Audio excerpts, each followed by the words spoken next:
когато сме безпътни, когато ни грабят и ни лъжат, това е начина да излезем на улицата и да покажем, че ни има, да покажем, че няма да търпим и да покажем, че ще се съпротивляваме, до когато чуят нашите искания и до когато се съобразяват с нас.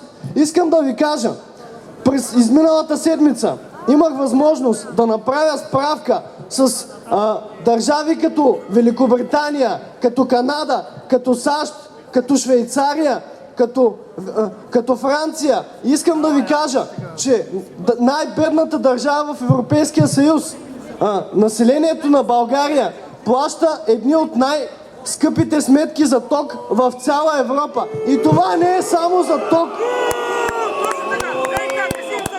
Това не е само за тока. Ние плащаме едни от най-скъпите цени за горивата, за топлинна енергия, за мобилни комуникации. Аз искам да ви попитам, това до кога ще продължава?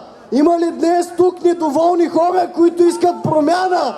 И ако искат промяна, нека силно да извикаме: няма да търпим повече това!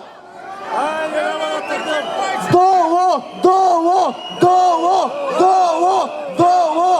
Долу! Долу! Нека днес всички ние да покажем на управляващите, на премиера, на неговите министри, които са пряко отговорни за това, срещу което ние днес протестираме. Нека да им кажем: уважаеми господа, няма да се разминете само с едно разсрочено плащане на сметките за ток, защото тук е налице явна измама от страна на всички електроразпределители.